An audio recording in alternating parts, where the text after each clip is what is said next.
Bonjour.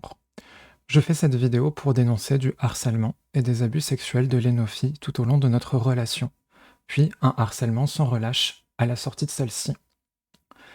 J'ai tenté toutes les solutions pour ne pas en venir au call-out, mais elle a bloqué chacun des efforts de médiation. Aujourd'hui, elle me menace de représailles en public si je n'arrête pas immédiatement de parler de VSS sur Internet. Pour résumer, je suis sorti avec Lénophie pendant 1 an et demi environ, de mai 2023 à octobre 2024. Au long de cette période, elle a abusé de moi sexuellement, m'a harcelé sexuellement, notamment via son stream, m'a fait du chantage au suicide. En octobre, nous cassons. Je lui envoie un long message lui expliquant tout ce qui n'allait pas dans notre relation, un message où je lui dis très clairement que je ne ferai pas de call-out, que je n'essaierai pas d'atteindre à sa carrière, je ne dirai pas un mot sur elle, et que je souhaite simplement qu'elle arrête de dire du mal sur moi, et qu'elle utilise ce que je lui ai dit pour essayer de faire mieux dans ses prochaines relations. Dans les mois qui ont suivi, j'ai tenu mon silence. Pendant ce temps, la quasi-totalité de l'entourage de Léno m'a dégagé, dont des contacts professionnels, mais elle s'est aussi rapprochée de nombreuses personnes et de cercles auxquels j'étais lié, sur Twitch, de la direction d'une orga militante où je suis impliqué, et d'amis personnels. Et elle a déchaîné un torrent de haine contre moi en privé à tous ces gens, et sur un compte Twitter privé, suivi par 80 personnes, peu plus, dont une bonne partie des gens évoqués. Tout ça a déjà l'effet d'un mini call-out. Des gens ne m'ont pas parlé pendant des mois avant de revenir vers moi parce que les reproches de Lénophie étaient trop contradictoires. Ça a été une période d'isolation intense, tout ça pendant que je me remettais d'une opération lourde. Pendant les derniers mois, ça s'est transformé en harcèlement direct, et hier, elle a demandé à ce qu'on me transmette des exigences, notamment de supprimer certains de mes tweets au sujet des VSS et d'arrêter de parler du sujet. Je viens d'apprendre, avant de commencer cette vidéo, qu'elle a fait un live où elle parle déjà de notre relation sans la nommer. Je ne l'ai pas encore vue. Elle a aussi répété le même schéma avec plusieurs autres meufs entre-temps, utilisant les mêmes mécaniques, jusqu'au chantage au suicide. J'ai fait ce que j'ai pu pour donner à Léno sa chance, pour éviter le call-out, et pour laisser place à d'autres processus de justice. Mais aujourd'hui, elle continue le harcèlement, elle répète les mêmes schémas avec d'autres, et mon silence la protège et met d'autres meufs en danger. Qui plus est, elle se met en avant sur des affaires de VSS, et en coulisses, elle a tout mis en place depuis des mois pour que je ne puisse pas m'exprimer sur ces mêmes affaires, sinon c'est des sous-entendus contre elle, sinon c'est une rupture de la médiation. Elle cherche à acquérir de la légitimité sur ces sujets pour se protéger de toute conséquence de ce qu'elle m'a fait, voire se retourner contre moi. Un processus de justice est en place, le comité de médiation, qui était toutes d'abord ses proches, qui avaient toutes d'abord entendu sa version pendant des mois, ce comité de médiation a reconnu sa culpabilité. À la sortie de notre relation, elle avait reconnu aussi pendant un temps les faits, puis elle est revenue en arrière et a été au bout de l'inversion de culpabilité. Elle a bloqué chaque effort du comité de médiation, les entraînant dans des menaces de représailles en public ou de suicide au moindre mouvement. Enfin, elle me fait aujourd'hui un chantage clair et direct. Elle a commencé le call-out en public et c'est pour ça que je n'ai plus d'autre choix que de prendre la parole. Ce témoignage est long parce qu'elle a eu le temps de lancer tout ce qu'elle peut pour brouiller les pistes, pour imposer sa version, et j'ai donc dû détailler pour éviter qu'elle retourne la situation. J'espère aussi que ce témoignage relancera des discussions sur le traitement des VSS au sein de nos communautés. Le call-out n'est pas une solution automatique, et je ne regrette pas ma décision de ne pas l'avoir fait à la sortie de la relation. En revanche, on a appris à brandir systématiquement le spectre du call-out, du cancel et de l'exclusion sociale à quiconque essaye de parler de violences qu'elle a subies et de la prolongation de ces violences après les relations.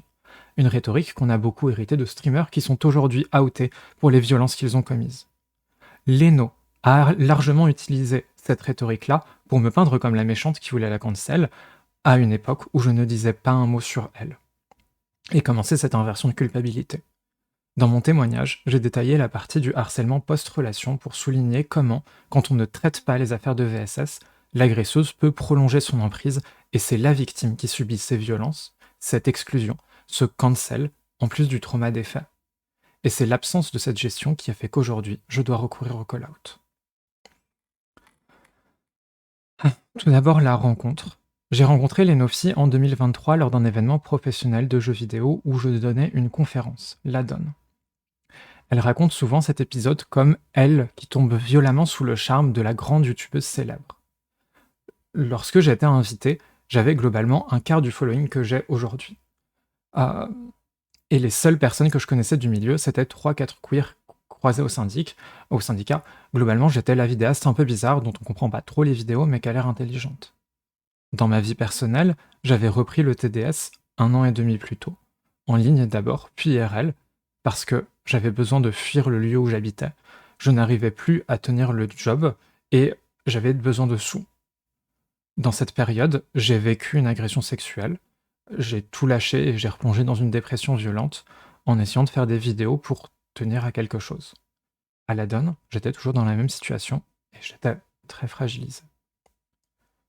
Lénophie, elle était patronne. Elle était assistante de direction dans une boîte dont elle possédait des parts. Aujourd'hui, en plus d'être une figure de Twitch, c'est une développeuse reconnue, invitée à donner des conférences en France et à la GDC, c'est-à-dire le plus gros événement professionnel de jeux vidéo en France, dans le monde, pardon, plutôt à l'aise dans les milieux pro et le networking, donc c'est tout sauf quelqu'un de seul et isolé et sans ressources. Ça n'efface pas le fait qu'elle vivait de réelles difficultés, une transition c'est jamais léger, mais ça change des trucs. Le fait que c'était techniquement une petite bourgeoise. Elle avait 1 an de moins que moi et 1 an de transition de moins que moi. Elle a très vite fait briller son capital social devant moi, elle m'a introduit à beaucoup de gens pendant l'événement, des gens que je ne connaissais pas. Je lui ai aussi parlé assez tôt du fait que je connaissais très peu d'autres meufs trans et que je me sentais très isolé sur ce plan-là, pas que sur ce plan-là, et elle a très vite fait briller le fait qu'elle pourrait me donner accès à de la communauté. Elle avait un polycule trans lesbien d'une dizaine de personnes. Elle me racontait que l'été, elle faisait maison de vacances avec d'autres trans femmes, qu'elle fêtait son anniversaire un peu plus tard dans l'année avec une trentaine de personnes qui venaient de toute la France pour la voir. Et elle a aussi très vite parlé de ses relations dans le Twitch game, évidemment. C'est la première chose que j'aimerais souligner.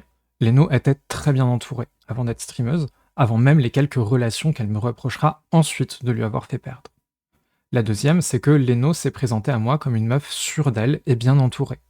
Au moment où on a discuté de se mettre ensemble, je lui ai spécifiquement dit que j'étais dans un moment assez dur de ma vie, que j'allais emménager avec Raza, et que, si j'étais ouverte aux relations polies, Raza était ma relation principale, que selon les périodes, je n'aurais pas toujours du temps pour elle, et que je voulais être sûr qu'elle était OK avec ça, comme base de notre relation, je voulais être sûr qu'elle avait des relations stables à côté pour pouvoir gérer tout ça de façon saine.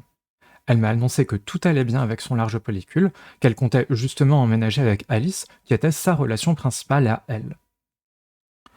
La troisième chose, c'est que globalement, l'histoire de notre rencontre, quand Léno elle la raconte à tout le monde, c'est une histoire où elle est une stalkeuse. Elle a stalké mes comptes pendant quelques mois avant de me rencontrer, dont des comptes personnels. Elle a fini par obtenir un date avec la grande dame qu'elle stalkait, voire parfois elle le tourne pour dire que j'aurais pris avantage de ce chaton qui me montrait ses faiblesses. Ce n'est pas la réalité. Elle s'est au contraire explicitement présentée à moi comme sûre d'elle. Elle était tout sauf seule et sans défense et sans ressources. Mais aussi, elle raconte sans détour aux gens une histoire où elle est une stalkeuse qui m'a repéré en ligne et a fouillé tous mes réseaux, qui m'a suivi partout en feignant l'ignorance pour finir par me pécho. Et tout le monde trouve ça très mignon, voire la voit comme une potentielle victime d'emprise. Parce que Léno est toute féminine, qu'elle a un très bon passing, qu'elle est ce petit bonbon rose, elle peut raconter explicitement les violences qu'elle fait subir, et tout le monde trouve ça mignon. Et tout le monde la voit comme la victime. Et ça va revenir. Donc je vais passer à la relation. Au début de notre sexualité, j'ai voulu installer une relation assez sweet. Je suis une meuf qui ne pratique pas le BDSM. Après quelques essais auparavant, j'avais senti que ça ne me plaisait pas, et je suis revenu sur une sexualité vanilla.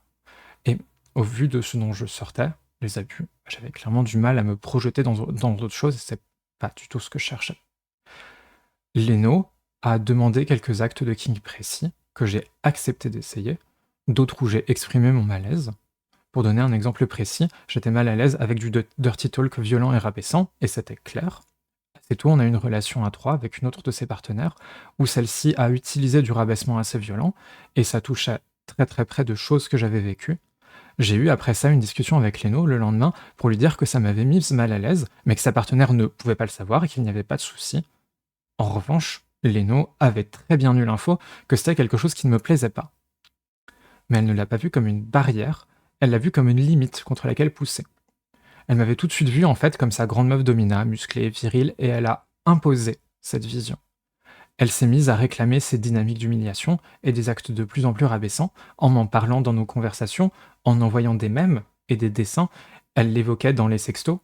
Très vite, en fait, et ça c'est un autre élément important, nos conversations en ligne ne tournaient plus qu'autour du cul. C'était elle qui m'envoyait énormément de fanart, de mèmes, etc. Mais qui parlait toujours des dynamiques sexuelles qu'elle voulait reproduire dans notre relation. Tout m'était demandé et redemandé 10, 20, 100 fois si je voulais pas. Enfin voilà, si je ne voulais pas. Pendant que d'autres pressions se mettaient en place.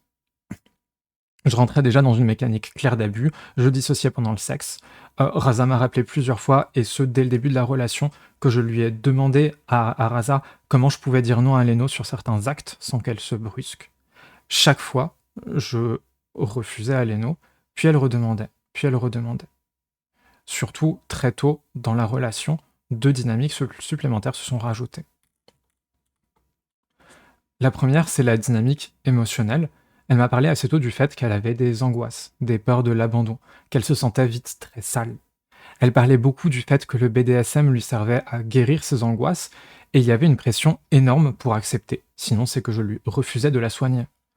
Dès que j'avais du mal à répondre positivement à des demandes sexuelles de Leno, elle se tendait, elle était prise d'angoisse, elle disait à quel point elle se sentait laide, qu'elle se sentait comme un monstre trans au désir dégoûtant, et j'étais directement la responsable si je refusais quoi que ce soit. Le témoignage envers Dany m'a particulièrement remué parce que je relisais très très précisément des choses que je vivais, même si là, Leno, ça s'est inscrit sur le temps long. C'est la première chose qui fait que j'ai accepté au fur et à mesure ces pratiques sous la contrainte. Si je refusais quelque chose à Leno, j'étais terrifié qu'elle me claque dans les doigts. La deuxième, c'est la dynamique sociale. J'en ai parlé, Lenofty est le centre gravitationnel d'un groupe assez large de meufs trans, et elle le faisait très largement valoir. Elle passe beaucoup de temps à parler avec chacune, en call, etc., quotidiennement. Très vite, j'ai eu du mal à répondre à certaines demandes.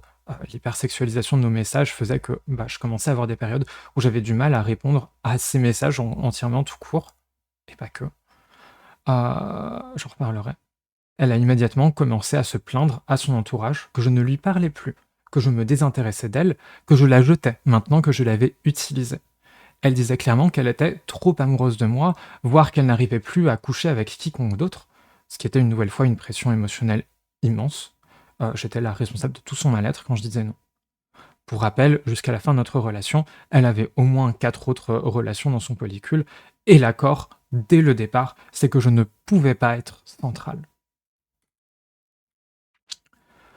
Mais surtout, elle cachait complètement à ses proches que ce à quoi je ne répondais pas, c'était des sollicitations sexuelles. Elle faisait comme si c'était juste des messages quelconques. Elle me peignait comme la méchante qui oubliait Leno en cachant tout juste que c'était pour me soutirer du sexe. Elle utilise simplement à balle les white tears. J'ai très bien compris elle était une petite meuf féminine qui a pu passer facilement rien qu'avec les hormones, alors que j'étais une meuf trop grande, musclée, cloquée, et que, par-dessus ça, elle rajoutait une couche de masculinisation et d'exotification dans le regard des gens. Une partie de cette dynamique de BDSM lui sert à demander toujours plus, tout en étant dans la position passive, dans la position où on ne la verra pas comme la demandeuse, et où elle peut me faire voir comme la meuf qui l'utilise. J'ai compris qu'elle pouvait raconter assez ouvertement des abus qu'elle me faisait subir, et qu'elle pouvait, en me reprochant le fait qu'elle soit trop horny pour moi et que je ne répondais pas assez à ses avances sexuelles, qu'elle pouvait dire quasi explicitement qu'elle me soutirait du sexe et que tout le monde lui accorderait toute sa compassion, et que moi j'aurais jamais cette compassion. Je comprends que si je lui dis non, je serai coupé de tout son entourage, et qu'elle n'hésitera pas à continuer de me cracher dessus à tous les gens qu'elle croise, à des proches, à des gens de milieux en commun, à tout faire pour m'isoler.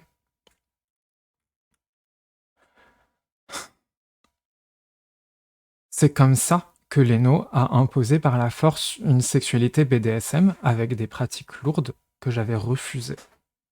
J'ai retiré plusieurs fois mon consentement, et à chaque fois, elle a réimposé les pratiques, en allant sans détour jusqu'au chantage au suicide. J'en reparlerai, et en me menaçant de me couper de mes cercles. Souvent, Raza voyait que j'étais très visiblement mal après avoir couché avec Leno. Raza a parlé à Leno plusieurs fois du fait que je ne semblais pas à l'aise avec tout, qu'elle me connaissait aussi et qu'elle savait que certaines pratiques qu'on avait, c'était au-delà de mes limites. Ce à quoi Leno répondait avec une certaine fierté que peut-être que ça n'allait pas entre moi et Raza, mais que tout ça passait très bien avec Leno. Leno savait. Sur les derniers mois, je faisais à chaque fois machinalement ce qui m'était demandé. Je répétais des trucs que je l'avais vu faire avec d'autres ou qu'elle m'avait raconté, qu'elle m'avait demandé, qu'elle avait insisté. Et quand j'étais trop fatigué, je la finissais en dissension globalement. Parfois, je utilisais les dynamiques BDSM juste pour être moins touché par elle au cours de la relation. C'était des agressions sexuelles sur toute cette période. Point. J'aimerais revenir sur les dynamiques sociales. Comme je l'ai peut-être pas dit, mais j'essaye de ne pas non plus donner trop de détails sur le côté sexuel pour respecter autant de vie privée que possible, malgré tout. Les dynamiques sociales. Très vite, Leno s'est mise à m'introduire à ses amis et sur son stream, comme sa grande meuf domina, top, musclée, virile. Plusieurs fois, j'ai rencontré une de ses connaissances pour la première fois, et elle ouvrait avec un large sourire par Hey, il paraît que t'es plutôt impressionnante en domina. J'étais une meuf qui se remettait à peine d'une agression, et j'étais présentée partout comme disponible sexuellement, un gros bout de chair sur lequel les puppy girls pouvaient se ruer. Euh, et clairement, j'avais accès à tous ces cercles à la condition d'être disponible sexuellement, et de cette manière exotifiante. Leno me masculinisait, clairement, c'était la dynamique, j'étais sa grande stop de mina musclée et rien d'autre. Leno parlait parfois de moi comme sa butch, alors qu'à l'époque j'étais maquillé à chaque apparition publique. Au fil de la relation, j'osais de moins en moins de m'habiller de façon féminine, dans la vie ou sur mes vidéos. Vous pourrez le voir. Je me suis longtemps demandé s'il n'y avait pas un composant raciste dans sa façon masculinisante et exotifiante de me voir. Elle a essayé plusieurs fois devant Raza de m'appeler ma beurette, pour rigoler. Et elle s'est reprise quand elle a vu que ça me faisait pas rire. Quand j'en ai parlé à une de ses proches, est-ce que il y avait pas une composante raciste? Elle m'a dit: «Ah ouais, le truc de la grande syrienne et de la petite française?»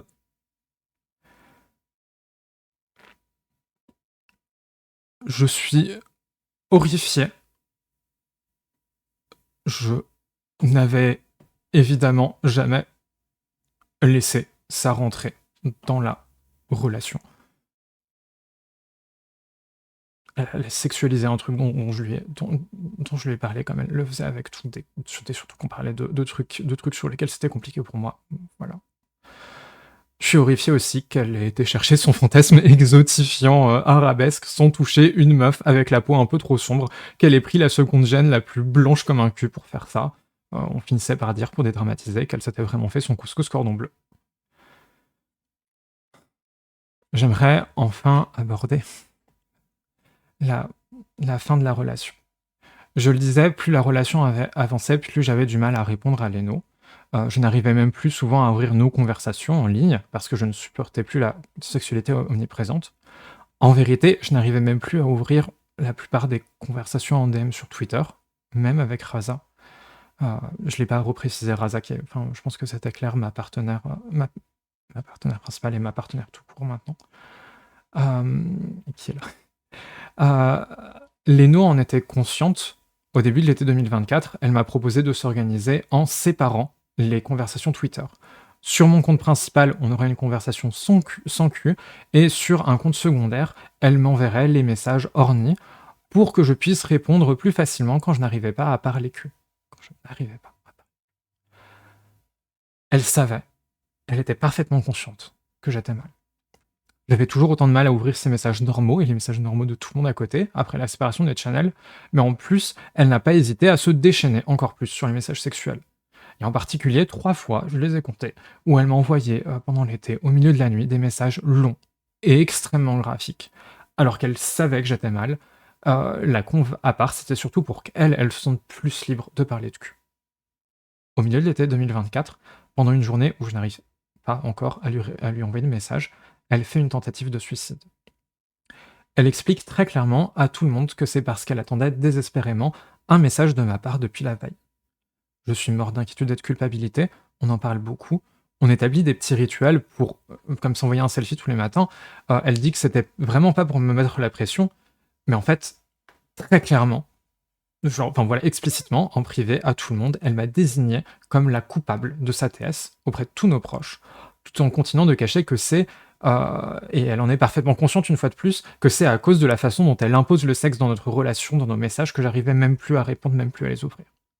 Moi, je sais qu'elle a fait, enfin, moi, voilà, à ce moment-là, je sais qu'elle a fait une TS parce que je n'ai pas su répondre à ses sollicitations sexuelles. C'est du chantage au suicide. Si tu ne me satisfais pas, tu seras responsable de ma mort aux yeux de tout le monde. Voilà, je peux répéter des trucs. Elle répétera exactement à Raza cette histoire de H ne fait plus attention à moi en passant sous silence tout le côté sexuel. Quand on se revoit en septembre au fait de l'UMA, il y a plein de fois où Raza a essayé de lui expliquer, genre que dans tous les cas, j'avais de base du mal à répondre à des DM, que j'avais des traumas autour de ça. Euh, mais elle cachait aussi. Et elle le cachait pour manipuler tout le monde et pour utiliser ce pouvoir social pour me soutirer du sexe. Pendant l'été, il me semble que c'est après la TS, elle fait une tier list des kinks en stream. C'est une période où j'essaye, donc une liste des, elle essaye de donner des rangs aux meilleurs délires, les meilleurs, les fétichismes les plus drôles. C'est une période où j'essaye souvent d'être présente dans le chat sur ces streams pour me rattraper, parce qu'il y a une certaine pression à ce que je sois là et à ce que je performe, euh, ce qu'elle me forçait à performer depuis le début. Aussi parce que c'est un endroit où je peux faire ça, où je peux être là, et en même temps où j'ai une certaine protection, où elle peut pas dire n'importe quoi. Elle me reprochera d'avoir été très présente sur ces streams en disant qu'elle se forçait au final à streamer pour me voir. Je suis là aussi pour la tier list des kinks, et au fur et à mesure du stream, je suis de plus en plus mal à l'aise parce que je comprends que c'est pas qu'un simple stream pour le fun. Elle parle énormément des kinks qu'elle aimerait essayer avec des petits wink-wink à moi. Euh, je fais ce que je peux pour rester un peu dans le jeu, même si je suis très mal. Euh, je me force parce que la pression de il y a 2 semaines, elle a fait une TS et c'est ma faute si elle se suicide parce que je ne la satisfais pas. Au moment de notre rupture, elle dira clairement que ce stream, c'était la dernière façon qu'elle a trouvée pour avoir une discussion sur le sexe avec moi. C'était bien une façon de me forcer à parler de sexe, alors qu'elle savait parfaitement que je n'en pouvais plus. C'est du harcèlement sexuel, conscient, public, devant une centaine de personnes. Petite parenthèse, par la suite, elle me reprochera aussi d'avoir été trop distante, que le sexe était le seul moyen de m'attendre, c'est un truc qui est revenu encore et encore. D'une, même si c'était vrai, ça ne justifie pas ses abus, ça ne justifie pas d'avoir utilisé le sexe. De deux, à chaque fois qu'elle venait me voir, et puis c'est parce qu'elle réussissait à me forcer sur le sexe, à me forcer la main sur le sexe qu'il y avait quoi que ce soit. De deux, à chaque fois qu'elle venait me voir, je préparais entièrement les quelques jours qu'on passerait ensemble. Je prévoyais des sorties, des restos, des films et des jeux à faire ensemble pour les moments où elle ne se sentait pas de sortir. Je la forçais pas. Elle était toujours, toujours absente. Elle se laissait balader. Elle faisait à moitié attention. Globalement, c'était ça, à part le premier jour, avant qu'on ait couché, où elle était collée à mes lèvres, et puis après on redevenait bonne pote. Quand je venais la voir, on ne faisait rien. J'étais enfermé pendant des jours dans sa chambre, et j'ai dû lui demander de faire des efforts pour qu'elle prévoie quelque chose. Ce qui est arrivé au bout d'un an. Je suis pas la personne la plus accessible et la plus sociale, je sais que je suis distante, etc. Elle joue beaucoup sur ça pour me déshumaniser. Mais là, j'en ai littéralement fait beaucoup pour m'ouvrir, pour avoir des moments avec elle. Et elle n'était pas là quand c'était pas autour du sexe ou du stream. C'était aussi une dynamique qui était extrêmement présente. Plus largement, il fallait être celle qui intéresse Leno sexuellement pour exister à ses yeux, surtout elle mettait en compétition avec d'autres meufs du polycule, et en plus, exister aux yeux des autres, pour exister aux yeux des autres, il fallait passer par Leno, parce qu'elle était vraiment toujours le centre de l'attention. Dès le début, j'avais été introduite dans le groupe pour mon intérêt sexuel, et elle demandait très explicitement à être draguée, voire chauffée en public. Elle évoquait notre sexualité partout, jusqu'en stream. Il y a de nombreuses fois où elle n'hésitait pas à me signifier aussi visiblement en public, devant des proches, dans des événements pro et publics et tout, avec des amis, son excitation. Et je n'avais aucun espace pour lui dire que j'étais profondément mal à l'aise. Raza a essayé de prendre les balles en lui disant un peu, bon, essaie de pas faire ça devant moi, je sais pas si Leno est à l'aise. Leno a répondu que Raza la king shame. Bref. C'était elle qui ne pouvait être atteinte que par le sexe. Pour revenir sur la fin de la relation, on se revoit très rapidement à la fête de l'UMA, puis en octobre, elle vient passer 4-5 jours sur Strasbourg. Le premier soir, je l'emmène au resto. On parle beaucoup, je fais attention que tout se passe bien pour qu'elle se sente bien, qu'elle soit en confiance. Je lui fais une petite soirée mimi. Puis le soir, au moment de se coucher, je lui annonce que je souhaite mettre en pause le côté sexuel de notre relation, tout en continuant le côté amoureux.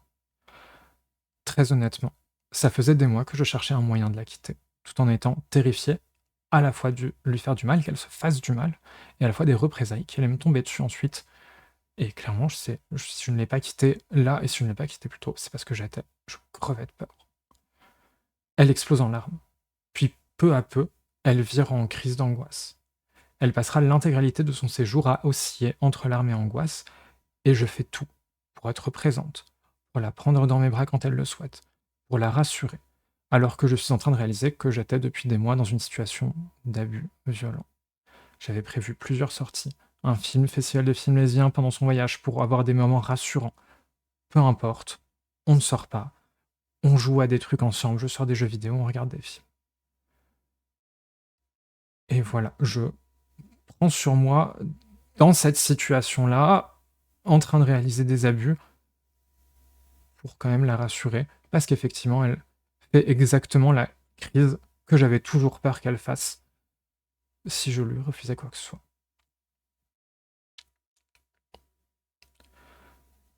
Pour être sincère, je mettais un stop à notre relation sexuelle parce que je voyais aussi que cette sexualité, elle ne faisait pas du bien à Leno. Elle s'enfonçait toujours dans des dynamiques où elle introduisait à la chaîne des actes de BDSM toujours plus extrêmes. Elle me parlait, elle fantasmait énormément dessus dans son harcèlement, elle forçait à les introduire, et parfois elle était mal quand il se réalisait. Au bout de quelques fois, elle était mal, elle était plus à l'aise, et je devais toujours prendre des précautions extrêmes pour checker constamment si ça allait. Clairement, c'était ça se voyait très bien que c'était pas ça. 2 semaines plus tard, c'est son anniversaire à Lille. Quand j'arrive, la moitié des invités ne me disent pas bonjour, voire ne croisent même pas mon regard. Alors le anniversaire, je l'ai pas expliqué, c'est le moment où on fête comment dire ça? Le début de la prise d'œstrogène, de la transition d'une personne, heu et heu et voilà, et souvent ça replace un petit peu l'anniversaire parfois, selon les gens. Donc voilà, où il y avait une trentaine de personnes invitées.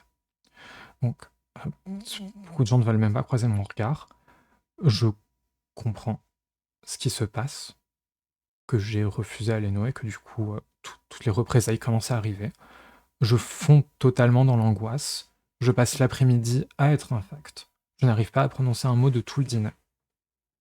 J'apprenais plus tard que Leno avait raconté que, pendant le voyage à Strasbourg, je l'ai baisé pendant 5 jours, puis je lui ai dit, sur le quai de la gare, que je ne voulais plus de cul. C'est un mensonge. J'ai Raza qui est témoin. J'ai plusieurs personnes qui peuvent témoigner qu'elle leur a raconté cette version dans un premier temps, et puis qu'ensuite, elle est revenue dessus. Encore une fois, c'est la même dynamique. Elle se peint comme le petit mouton qui s'est laissé chasser par le grand loup, la domina qui a été l'utiliser et qui la jette, et tout l'imaginaire masculinisant et racial qu'elle a construit fait que tout le monde l'écoute sans trop se poser de questions, alors qu'elle est en train de mentir et de se venger parce que je lui ai refusé du sexe, après qu'elle a abusé de moi. Le lendemain, elle me prend un bar pour casser. Elle me parle d'emprise dans notre relation, et derrière emprise, elle parle du fait que je l'ai rendue trop amoureuse et que je lui ai fait trop de mal quand je me suis désintéressé d'elle. Sur le coup, je ne réponds pas.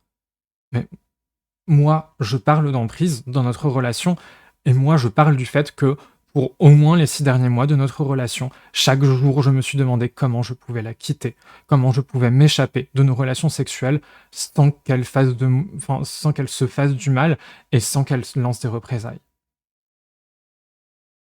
Je pense que j'ai raison de parler d'emprise. C'est aussi lors de la rupture qu'elle me reparle de la tier list des kinks, qu'elle me reproche d'être distante, qu'elle me reproche aussi d'avoir décidé d'arrêter le sexe, d'avoir, et je cite à peu près, pris une décision unilatérale sur notre sexualité sans en discuter avec elle avant. Elle n'en a jamais rien eu à foutre de mon consentement, et je pense que c'est clair. J'aurais dû la consulter avant pour décider ce que je faisais de ma sexualité. Elle le dit. Voilà, un dernier point que j'aimerais aborder avant la suite, c'est la façon dont Leno manipule énormément les accusations de transmisogynie. Pour donner un exemple, Leno est très vocal sur le fait que l'exhibition, c'est un fantasme qui lui plaît beaucoup. Elle est vocale face à moi, face à des proches, en public. Je ne révèle pas quelque chose qui est privé. On l'a accompagnée à une convention en 2024. Elle a décidé de cosplayer un perso en body. C'est pas un souci. Sans faire quoi que ce soit pour que son bulge, donc pour ses parties génitales, ne soit pas moulé. Ça me gêne, mais je vais pas faire chier. Et elle a passé plusieurs jours à ne parler que du fait qu'on verrait ses parties génitales moulées. Elle en parlait avant l'événement, pendant, après la conve, puis sur le stream de débrief. À chaque fois, elle prétextait que c'est une fierté de ne pas cacher le fait qu'elle était une meuf trans non opérée et qu'on pouvait pas la shame là-dessus. C'était transparent dans la façon dont elle parlait de comment elle imaginait tout le monde regarder son entrejambe, alors que personne ne faisait spécialement attention à son entrejambe concrètement. Voilà, c'est une convention où juste tout le monde est en costume. Elle ressemblait à une meuf Mimi, tout simplement. C'était très clair que c'était de l'exhibition, que c'était son king d'exhibition qui était en train de fonctionner à balle et que ça l'excitait. Elle n'hésitait pas à réaliser ses kings en public, dans des endroits qui ne sont clairement pas faits pour ça, clairement pas désignés pour ça. Et quand on essayait de lui dire qu'on était mal à l'aise avec ça, ne serait-ce que parce qu'on se montrait directement proche d'elle, je n'allais pas l'ignorer, qu'on était associé à ça, mais dès qu'on lui disait ça, c'était renvoyé à de la transmisogynie. Elle impliquait aussi d'autres personnes dans ses fantasmes. Raza, ce jour-là, par exemple, faisait des photos de cosplayers. Elle a accepté de prendre en photo de Leno-Fils sans problème. Leno a largement parlé à Raza IRL, puis ensuite en stream, de comment elle espérait que sur ses photos, on voit son bulge, que si Raza l'effaçait, c'était transphobe. Ça a été complètement directement impliqué dans ce truc d'exhibition. Je le raconte parce que c'est plus simple à raconter, que ça n'implique que peu d'infos qui ne sont pas publiques. Il y a plusieurs autres cas similaires où Leno, elle implique dans des kinks des gens qui ne souhaitent pas en être. Et je l'ai déjà évoqué aussi, il y a de nombreux cas où Raza ou moi, on essayait de lui dire qu'on n'était pas à l'aise avec certaines choses en public. Ou Raza directement lui disait qu'elle n'était pas à l'aise avec certaines choses, ou parfois directement c'est aussi par rapport à des trucs qu'elle faisait avec moi, et elle renvoyait ça à de la transmisogynie. En bref, elle n'hésite pas à accuser de transmisogynie des gens qui essayent de mettre des barrières sur la façon dont elle les implique dans sa sexualité.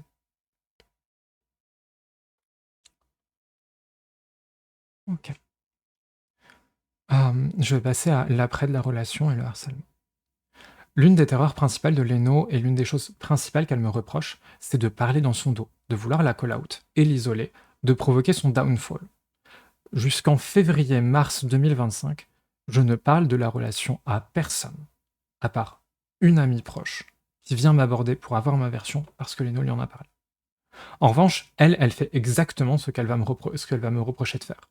Après la rupture, plusieurs personnes, notamment de potentielles relations pro-munfollow, 2 semaines après, je croise l'amie à nous, celle dont je parlais, que je connais moi du côté du cosplay depuis des années, donc voilà des milieux où Leno n'est pas à ce moment-là. Un moment, Leno vient en conve, on lui présente cette amie notamment, et voilà, elle se rencontre. Et voilà, 2 semaines après la rupture, cette amie aborde Raza en lui disant globalement qu'elle a entendu dire que Leno et moi on avait rompu, que j'avais vraiment fait beaucoup de mal à Leno, et elle veut entendre notre version. Raza lui répond, euh, je parle un peu aussi, j'essaye de compenser ce que dit Leno sans parler d'abus. On lui explique notre côté. Mais moi, là, je comprends que Leno, elle commence à se mettre sa menace à exécution. Elle me coupera de tout son entourage déjà, aussi de tous les gens dont elle peut me couper, parce que je lui ai dit non. Je commence à rédiger un message d'explication à Leno. Finalement, c'est elle qui, quelques jours plus tard, m'envoie un long message de reproche, centré notamment sur le fait que j'étais pas accessible, qu'elle devait passer par le cul pour me faire réagir. J'en ai parlé. Ou encore que j'étais une mauvaise domina, parce que des fois je la chauffais puis j'arrêtais de répondre. Ce qui est un comportement juste de quelqu'un qui est en situation d'abus. Et c'était le cas. Et que maintenant qu'on s'est acquitté, elle avait quand même sacrément du mal à avoir des relations sexuelles. C'est revenu. Elle répétera ça encore et encore. Voilà, c'est une certaine violence de lire ça en sortant d'abus. Je lui réponds par un long message où je lui adresse avec autant de douceur que possible toutes mes reproches, que je lui dis qu'elle a fait de la merde grave, que je parle des abus, mais qu'elle est quelqu'un à qui j'ai beaucoup tenu, qu'elle peut être quelqu'un de meilleur et que je souhaite simplement qu'elle fasse en sorte d'aller mieux et de me laisser tranquille. Et je ferai exactement de même. Je lui laisserai l'espace. Je promets. Pas de colline, pas de call-out, rien. À ce moment-là, je suis terrifié et je prie tout simplement pour qu'elle arrête les représailles et qu'elle me lâche. Whatever la justice, juste avoir le droit de continuer d'exister. Comme elle déforme beaucoup ce message pour me le reprocher, j'ai joint les screens complets en description. On m'a rapporté qu'elle avait ensuite, en privé, reconnu les faits auprès de plusieurs personnes, puis qu'elle était revenue en arrière pour renverser l'accusation. Il y a des proches qui l'ont motivée à se retourner à ce moment-là, à nier tout en bloc, et à vouloir exposer au monde que, absolument, que H est en réalité une personne horrible. C'est ça qui l'habitera par la suite, aucune volonté de la moindre médiation, ce que j'ai toujours cherché. Simplement le désir de m'isoler autant que possible et de me faire disparaître. Parce que elle ne peut pas faire. Enfin, elle en a besoin parce que le fait que j'existe même, ça lui fait faire face à la culpabilité. À sa culpabilité, elle ne veut pas faire face à sa culpabilité, elle ne me laissera pas tranquille. Elle va s'accrocher à tout ce qu'elle peut me reprocher, les accusations de transmisogynie dont j'ai parlé, le fait que le mot incel apparaît une fois dans le message post-rupture. Hop, je vais mettre ici directement l'image de quand j'ai dit incel, où je parle d'angoisse d'incel, et je dis immédiatement que ça ne la définit pas, qu'elle mérite du temps pour parler au-delà de ses angoisses, etc., qu'elle est quelqu'un d'au-delà de ça, et que voilà. Je sais pas si je défends d'avoir utilisé le mot, par contre, concrètement, dans la situation où j'étais, je j'aurais eu raison de lui dire d'aller juste se faire foutre. Ah, c'était peut-être un mot trop dur, m mais elle a abusé de moi. Jusqu'en janvier, c'est relativement calme de mon côté. Moi, j'ai pas de retour de tout ça. Depuis, j'ai appris qu'à ce moment-là, elle s'est rapprochée de beaucoup de mes proches, de personnes que je connais, de connaissances plus ou moins proches, dont elle était pas proche à ce moment-là, ou de personnes dans des orgas auxquels je suis lié ou qui ont interagi, notamment avec GDA et tout. Heu, Par la suite, toutes me racontent exactement la même histoire. Leno est tombée par hasard sur la personne. Leno allait vraiment très, très mal. Elle n'avait vraiment personne à qui parler à ce moment-là, donc oh, j'ai accepté de lui parler et on est devenus proches. Quand c'est la 5e fois que j'entends cette histoire, que Leno avait déjà tout le cercle de potes qu'on a vu au Traniv, avec qui elle était en call quotidiennement, et que ça tombe comme par hasard, toujours sur des gens qui ont une influence directe sur ma vie perso, pro ou militante, je commence à ne plus croire trop aux coïncidences. Jusque-là, je ne sais rien et je ne dis pas un mot sur elle. Le seul événement, c'est au GDA de janvier, juste avant que l'émission commence, elle imite un truc que j'ai dit en réu pour se foutre de moi et faire rire Alice. Mais c'était devant tout le vocal, et je suis mal pendant toute l'émission. Je demande à Krone une médiation, uniquement à Krone, sans rien dire des abus, juste pour être sûr que tout va bien, pour rétablir le contact après la rupture. Et voilà. Puis, un jour, en janvier, il me semble, elle se désabonne de mon Patreon. Pas de souci. Elle me retire de son compte privé. Pas de souci, elle a le droit. Raza est encore sur son privé. Elle me rapporte que Leno fait des tweets où elle dit qu'elle est soulagée d'avoir enfin dégagé l'autre et que je lui aurais fait tellement de mal. Elle me désigne clairement comme la cause de son mal-être dans les derniers mois, dont elle avait beaucoup parlé. Euh, pour info, tout ça, c'est quelques minutes après que j'ai posté sur Patreon le premier backstage de la vidéo Obsession Trans, un projet dont je lui avais parlé depuis mai-juin. Elle avait parlé par la suite de se lancer dans le vidéo essai, et quelques jours après son meltdown, elle a commencé à parler d'une vidéo sur les liens entre antitrans et fascisme. Elle commence à se lâcher sur ce compte privé, répétant qu'elle n'arrive plus à avoir de relations sexuelles depuis notre rupture, commençant à me lancer diverses reproches, notamment de la transmisogynie, que j'ai évoquée. Je commence à avoir des gens qui viennent m'en parler aussi. Les accusations de transmisogynie redoublent à la sortie de ma vidéo sur les antitrans, déformant des bouts du fameux message post-rupture. Je craque et je fais un thread sur mon privé. Une fois de plus, un privé à 27 followers contre plus de 80 pour elle, pour montrer le bout du message en question, réexpliquer un peu ce dont je parle, répondre à 2 doigts trucs sur le fait que la relation était abusive, même si je fais ce que je peux aussi pour rester légère. C'est le premier moment où je réévoque les Novi à quelqu'un d'autre que Raza, et que l'ami dont j'ai parlé. Dans cette période-là, février-mars, je suis en convalescence post-opération, et Leno commence à afficher sa proximité avec beaucoup de gens. C'est un moment où moi, par contre, je suis très isolé. On n'a même pas internet ici, on est sur nos forfaits 4G à espérer, enfin voilà, qui sont un petit peu limités. Elle revoit à différentes occasions tout le reste de l'équipe GDA IRL pendant ce temps-là. Elle prend soin de toujours l'afficher sur les réseaux. Elle fait des streams avec chaque membre, les fameux streams où elle se cosplay en Krone. Elle veut montrer sa proximité avec tout le monde. Donc voilà, Krone et Leno étaient déjà proches avant, mais il y a d'autres gens dans GDA auxquels elle faisait même pas très très attention. D'un seul coup, ça devient des gens qu'il faut trop qu'elle ait en stream et tout. On commence à devoir organiser le mois de stream avec l'OST, une orga où je suis adhérente et membre du bureau de la section de Strasbourg. Voilà, une orga où je suis impliqué, ainsi que Furax le mois d'après, qui arrive le mois d'après. Elles se vantent plusieurs fois sur le serveur interne GDA d'être proche des secrétaires nationaux de l'OST, de personnes à la direction de Furax.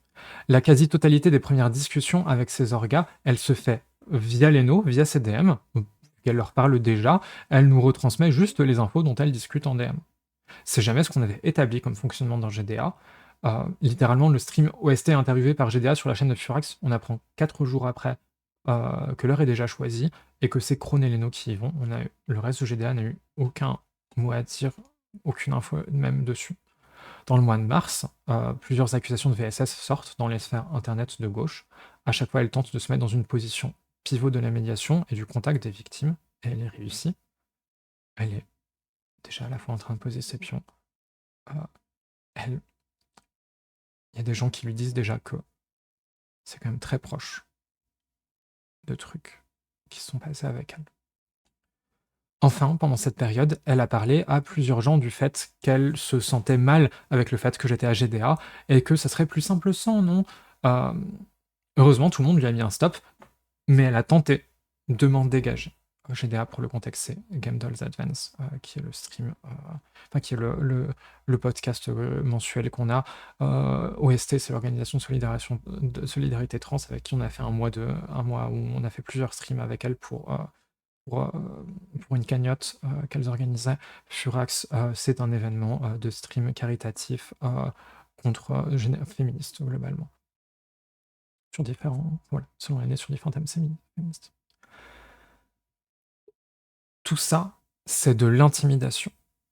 Je savais que si je disais non à Leno, elle ferait tout pour m'empêcher d'exister. Elle l'avait très clairement signifié, et c'est ce qu'elle fait. Je sais qu'elle me chie dessus à toute oreille tendue. Il y a plusieurs proches qui me confirment qu'ils sont allés faire des vibe checks après des messages inquiétants sur mon privé et qu'elle leur a raconté des horreurs. Je n'ai pas encore les retours d'autres personnes dans des organes en commun, etc. Mais j'imagine même pas ce que c'est face à eux, face à des gens qui ne me connaissent pas personnellement. Il y a des gens de toutes ces orgas sur son privé, où elle est extrêmement virulente. Et je sais aussi qu'elle me reproche sans cesse de vouloir sa chute, même quand je ne fais rien. Et globalement, l'effet, c'est que je suis terrifié qu'au moindre mouvement, si je m'affiche avec qui que ce soit, elle redoublera de violence contre moi, parce que même quand je ne fais rien, je suis l'horrible personne qui va absolument la cancel. Et elle fera ça par la suite.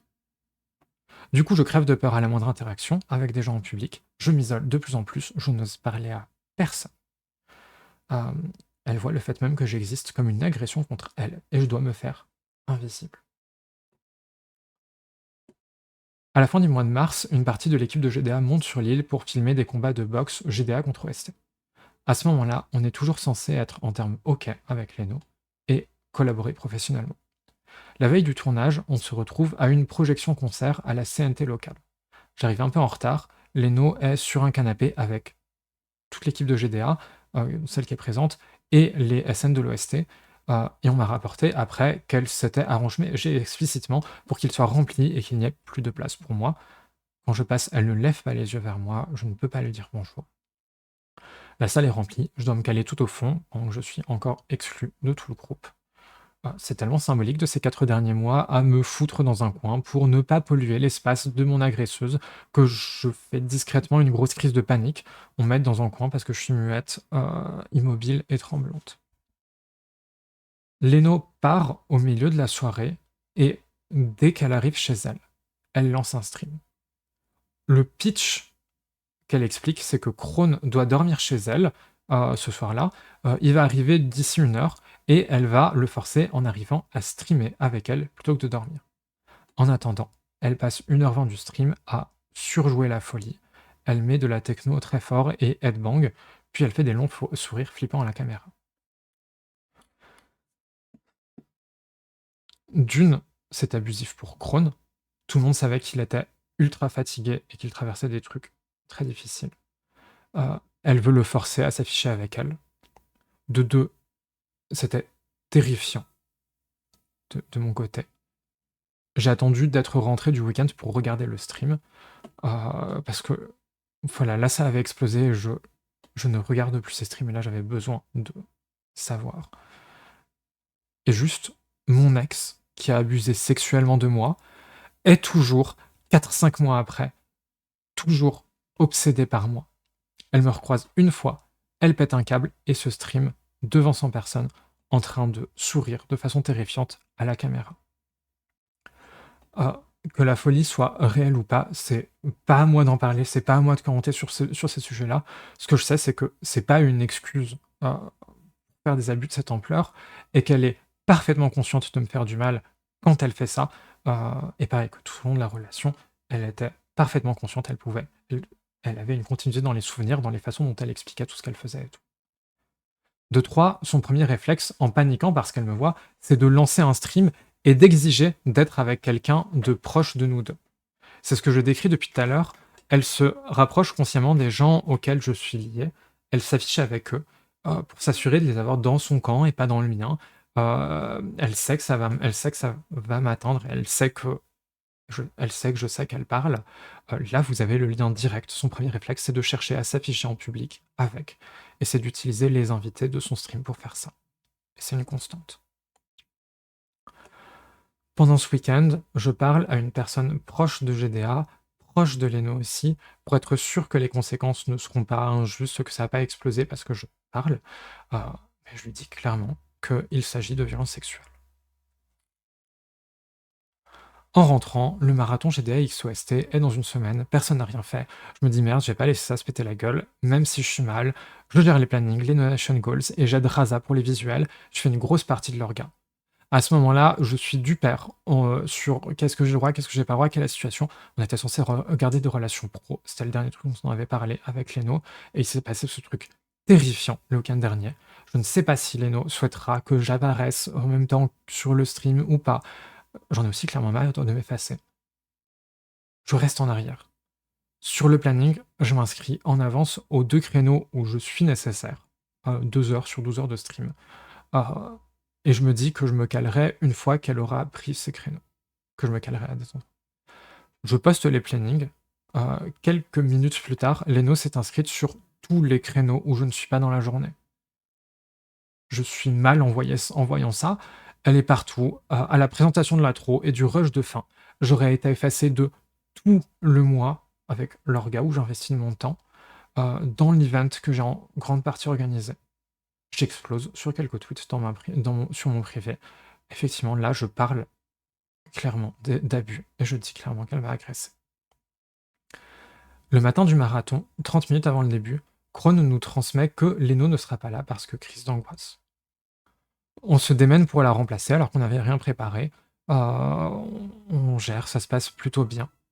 Vers 19h, pendant une table ronde sur les commus trans autogérées, Aléa, une amie proche de Leno, débarque dans le chat pour détourner certains des éléments de la discussion, et ce pour me faire des reproches à peine voilés. Du type, est-ce que vous pensez pas que dans un couple, quand une personne a plus de fame que l'autre et que l'autre s'attache trop, il faut celle avec de la fame, ça gérer ça et arrêter si ça tourne mal. Globalement, ça revient à me reprocher de ne pas avoir quitté la meuf qui m'avait foutu dans une situation d'emprise et de violence sexuelle, où je n'avais plus... Enfin voilà, bref. et toujours à présenter Leno comme une petite sans défense, alors que c'est pas parce que j'avais un plus gros nombre de followers à l'époque que qu'il n'y avait pas d'autres facteurs dans cette relation. Alice de GDA se met à discuter amicalement avec Aléa et à renchérir, ne remarquant apparemment même pas que ça parle de moi. Euh, Moi, j'ai envie de vomir, je suis en panique totale. C'est une occasion pour des proches de Leno de se venger, au moins Aléa, parce qu'elle n'a pas pu participer au live et m'atteindre encore une fois. Mais je ne veux pas me laisser effacer une fois de plus. Je me calme, je bois, et on assure le rush de fin, même si je suis une épave. Plus tard, j'apprendrai que Leno dit que je l'ai empêché de participer au marathon.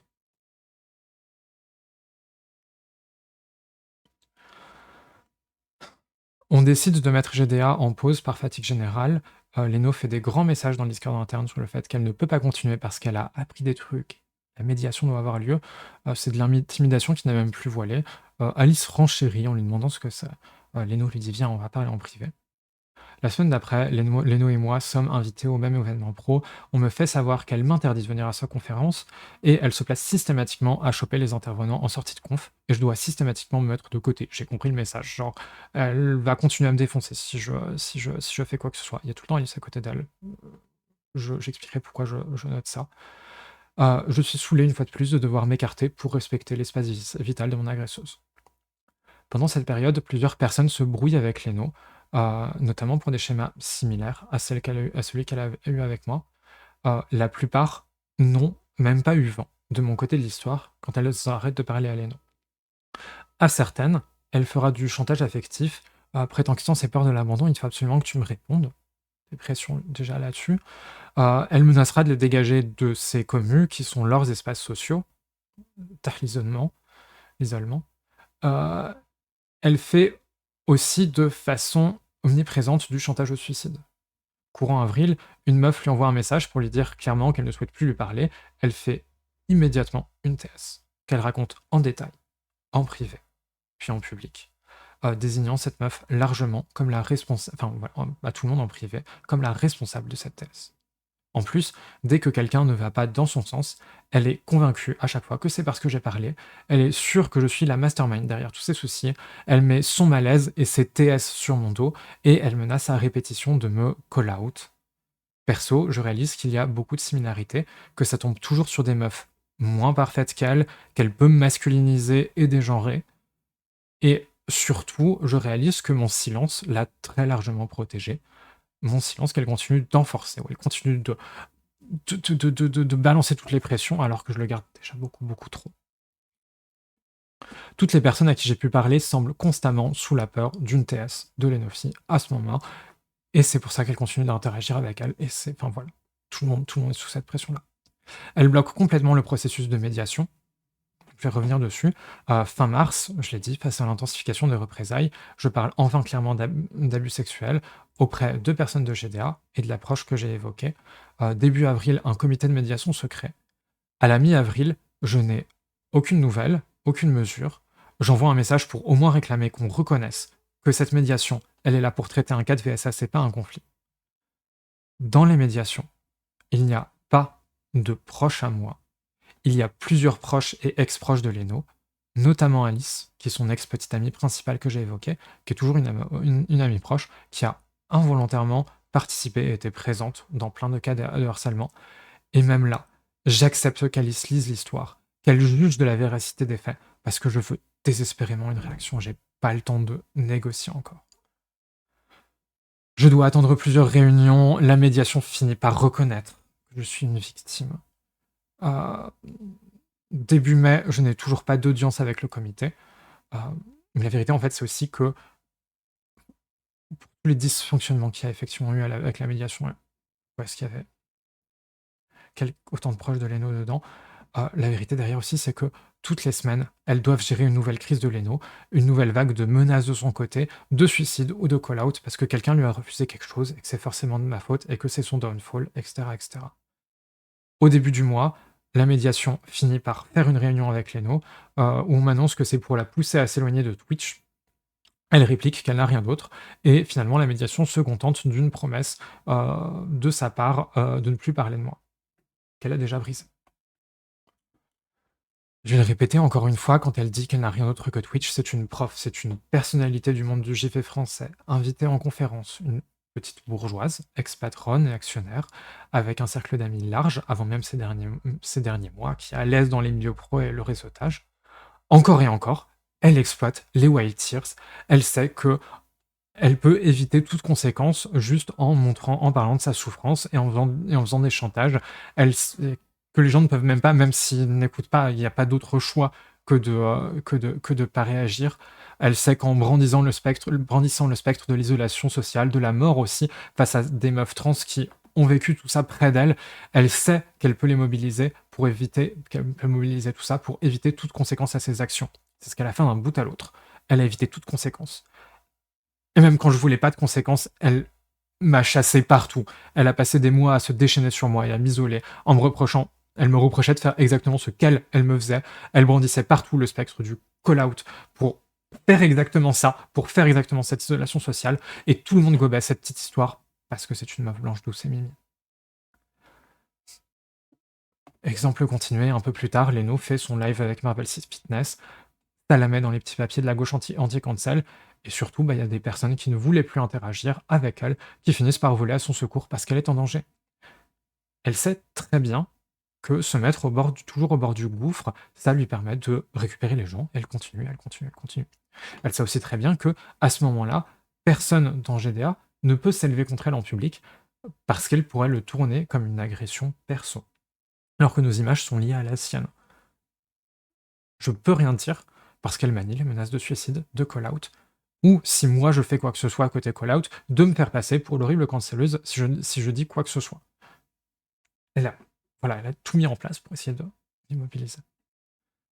Bon voilà, qu'on soit clair au moins sur ça, le live avec Marvel Fitness, ça me débecte. Tout le monde a eu raison de souligner la misogynie derrière tout ça, et je m'excuse de ne pas avoir réagi. Dans les semaines qui suivent, je reçois des messages qui me menaçaient de révéler des trucs à mon sujet. Hop, je vais vous montrer un screen. Je connais pas ce Kagano, mais il est très présent dans un Discord où Leno est aussi active. Plusieurs autres membres de cette commu viennent me tomber dessus en simultané, avec exactement les mêmes arguments sur le sujet qu'il y avait, moins les menaces sur ma vie privée. Du coup voilà, on en est au harcèlement direct qui commence à me tomber dessus. La semaine dernière, donc après la réunion de médiation, etc., le call-out de Dany tombe. J'en ai parlé, je peux vous dire qu'en lisant Dany exiger du sexe sans quoi il se sentirait laid, se suiciderait, ça a touché très, très près. Et là, on parle pas d'abus commis il y a 14 ans. Leno tente tous ces derniers jours de se donner le rôle héroïque en étant ultra présente sur le sujet, en intervenant directement sur les lives Zawaprod pour condamner le harcèlement, en enchaînant les lives. Aujourd'hui, moi, je n'ose plus dire quoi que ce soit sur les sujets de VSS, parce que déjà, c'est ce qu'elle fait, c'est qu'elle reprend chacun des termes que j'utilise. En mars, j'ai parlé de Darvo au sujet de Dany, et c'est exactement aussi le comportement de Leno. Et elle s'est mise à parler de Darvo et à en parler à mon sujet. J'ai commencé à dénoncer de plus en plus de proches, à de plus en plus de proches le fait qu'elle avait abusé de moi sexuellement. Quand elle a fini par l'entendre, elle s'est mise à m'appeler son abuseuse. J'ai fait mi-avril une crise suicidaire grave en extérieur, seule sur Paris. Je ne sais pas si elle en a eu vent, parce que j'ai essayé de faire en sorte qu'aussi peu de personnes que possible soient au courant. Peut-être que c'est un hasard, mais une semaine après, elle fait une crise similaire en public, qu'elle instrumentalise ensuite sur Twitter, et notamment en public. C'est celle dont on parlait pour faire du chantage au suicide à une meuf qui a refusé de lui parler.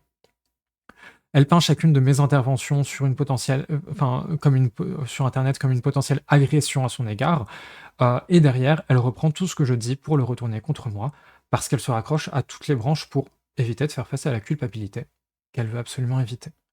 Elle m'empêchait complètement de dire quoi que ce soit, et je suis resté bien trop silencieuse, et aussi sur des sujets qui ne me concernaient pas.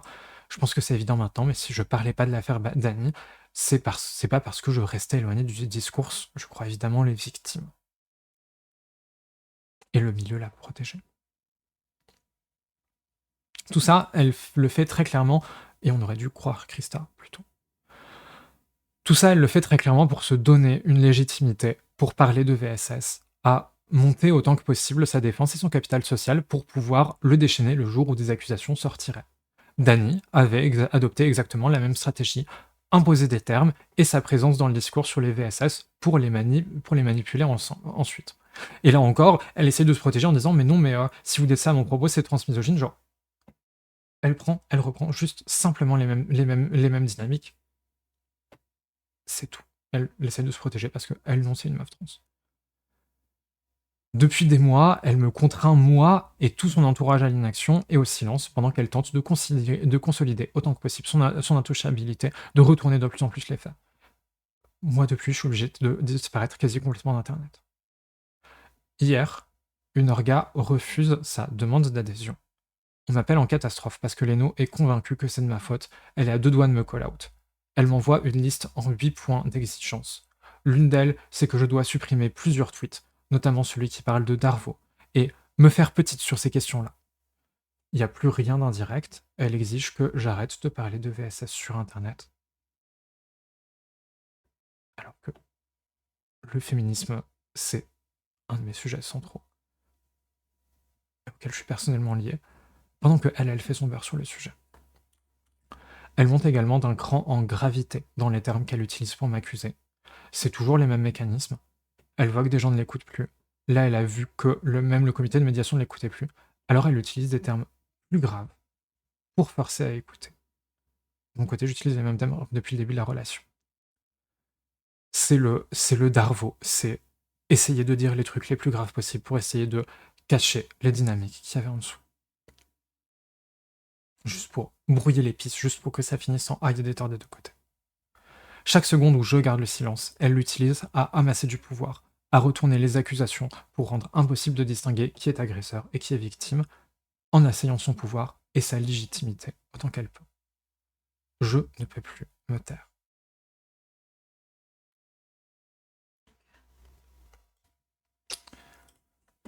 Je vais lire et répondre à quelques points de la liste de demandes de Leno, parce que je vais aussi directement admettre les endroits où j'ai merdé et l'empêcher d'utiliser ça pour tout inverser.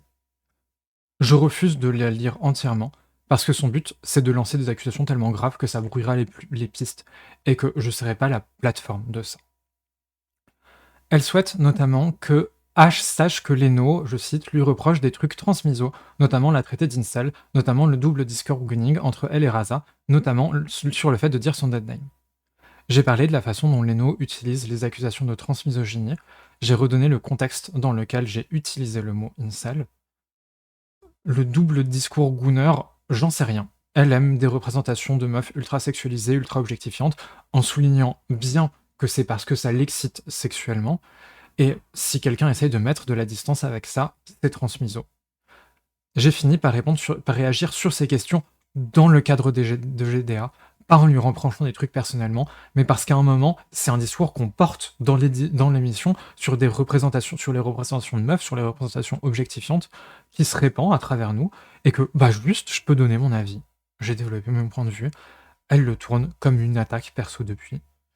À côté, elle compare avec Raza. Dans toute sa collection, Raza, elle a 2 artbooks d'une des rares gravures modèles grosses, qui sont effectivement genre ultra sexualisées. Elle n'en parle pas comme un truc sur lequel elle se brande, et j'ai pas de souci avec ça. Mélénos utilise ça pour parler de double discours et de transmisogynie.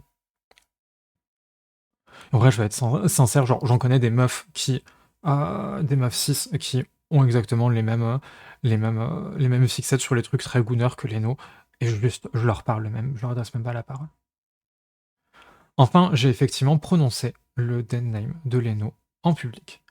Le jour du train anniversaire, la veille de notre rupture, pendant une partie de jeu de société, à un moment où il fallait donner des noms masculins, j'ai glissé consciemment son nom, son dead name, dans une liste de noms.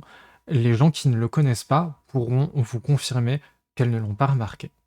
Qu'elles n'ont pas remarqué que c'était son dead name. Je considère toujours que c'est une faute grave de ma part. Maintenant, ce que Leno ne dit pas, c'est que l'humiliation en public, c'était un fantasme sur lequel elle était très vocale. Ça a commencé à des moments où elle tournait certains de mes messages sur son chat comme des humiliations envers elle. Elle venait me voir ensuite pour me dire clairement que ça lui avait plu, avec des signes clairs sur ce qu'elle souhaitait, sur ce qui lui plaisait. C'était aussi, j'en ai parlé un peu, une des manières les plus safe pour moi de rester un petit peu dans ses bonnes grâces, de pas avoir les conséquences, représailles qu'il y avait sinon, heu, sans pouvoir subir ce que je me prenais en DM. Je suis désolé. Début de conjonctivite en plus. Puis au moment où elle a commencé à me reprocher de se désintéresser d'elle, elle a commencé à se plaindre du fait qu'elle était humiliée en stream. Elle hésitait pas à retourner des actes qui non seulement étaient consentis, réclamés, pour lesquels je me forçais, et voilà, à jouer sur la limite de bon bah c'est de l'humiliation en public et oh non en fait c'est Kaïssa est très méchante alors que il y avait un cadre. Mais en tout cas, clairement elle le souhaitait plus et j'ai arrêté. Puis elle me l'a redemandé, de façon insistante, dans une situation de pression violente, plus avancée dans la relation. Alors j'ai repris, et déjà j'aurais pas dû reprendre, et ça a fait des allers-retours. Elle a notamment été très insistante sur ça pendant le Stream Kink. Évidemment, à côté de ça, le dead naming, c'était aussi une dynamique qu'elle avait énormément demandé, qui était rentrée dans nos pratiques sexuelles depuis plusieurs mois. Le jour du Traniv, j'étais dans une panique complète. J'avais dit non à Leno 2 semaines plus tôt, et je réalisais que toutes ces menaces étaient mises à exécution. Je n'avais pris que des regards noirs. Je paniquais de trouver un moyen de plaire à nouveau, de, voilà, de revenir dans les bonnes grâces. J'ai glissé discrètement son dead name, parce que c'était un truc qui était établi, et malgré ça, tout ça, on est parfaitement d'accord. Je n'aurais pas dû. Je suis consciente que j'aurais pas dû laisser s'enclencher des dynamiques comme ça, que j'aurais dû mettre un stop complètement à notre relation sexuelle beaucoup plus tôt, malgré toute la pression qui était là. Et c'est une leçon que je prends pour la suite. Et c'est un truc sur lequel je reviens et sur lequel je réfléchis. Par contre, je recule pas d'un pas. J'étais dans une situation d'emprise et d'abus sexuel violent.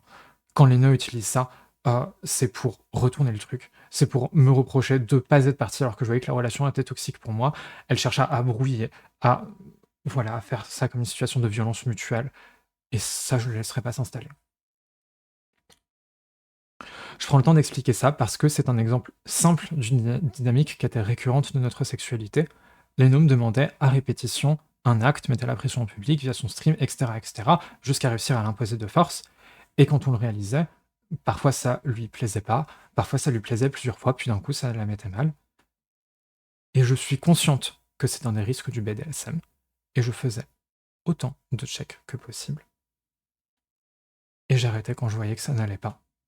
Je suis ouverte à écouter si un moment je n'ai pas à écouter si un jour on me dit que j'ai pas été assez à l'écoute. De toute façon, genre, je regrette tellement d'être resté dans cette relation, évidemment. Mais elle n'hésitait pas à me reprocher en cachant souvent le fait, en utilisant justement le fait que c'était de l'humiliation, en cachant le fait que c'était des dynamiques établies, largement sollicitées, parce que c'était tout simple de justement jouer sur cette limite de est-ce que c'est de l'humiliation? En vrai, c'est pas ce que je voulais et tout. Et parce qu'elle recevait et qu'elle était facilement vue comme innocente et la pauvre petite femme blanche toujours parfaitement victime. Souvent, les sollicitations revenaient plus tard et on rentrait dans un petit jeu, plus tard, et on rentrait dans ce petit jeu où j'avais une pression énorme à deviner quand ça lui plairait, et si je n'introduisais pas ces actes et si je ne le faisais pas, j'étais violemment puni, parce que je ne l'intéressais plus. Et dans tout ça, je suis parfaitement consciente que cette sexualité a pu être vécue comme violente pour elle aussi. Comme je l'ai dit, c'est aussi pour ça que je lui ai demandé une pause. Parce que je voyais que je me forçais depuis des mois. J'étais dans une situation d'abus et d'agression depuis des mois. Et que j'étais au fond du gouffre. Mais aussi que ça ne lui faisait pas du bien.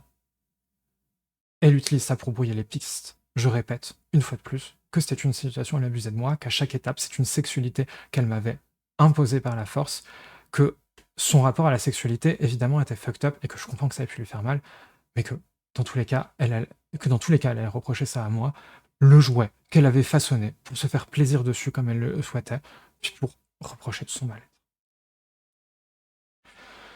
Elle demande également à savoir spécifiquement à qui H a parlé de tout ça, et elle veut que quand H parle de ça, elle donne aussi les infos qui ne vont pas dans son sens, qu'elle parle de ce qu'elle a infligé à Leno.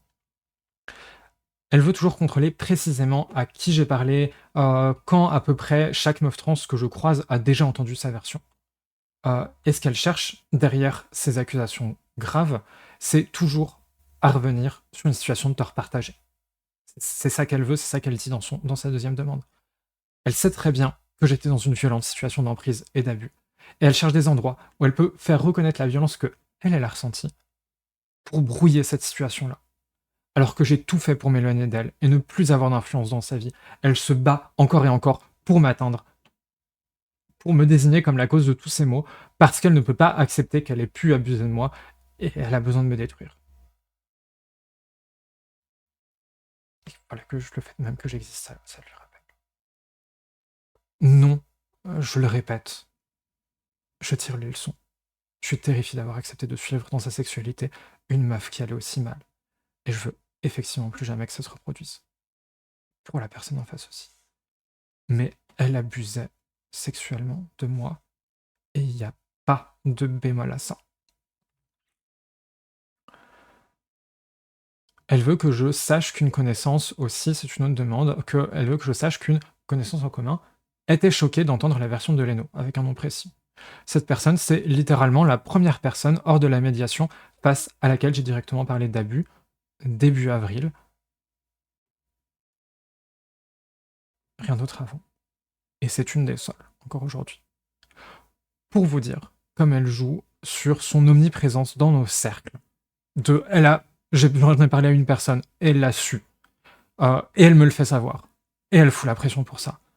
Et comment elle utilise les gens auxquels elle parle, et qu'elle retourne pour me faire mal. Enfin, elle veut que H supprime ses tweets sur le Darvo, sur l'emprise, etc. Ça inclut ceux de Mars, et elle dit que H doit se faire petite sur le sujet, c'est pas à elle de se poser en défenseuse. Donc, l'interdiction de parler de VSS sur Internet, sous menace de menure en public, pendant qu'elle se rend centrale sur le sujet.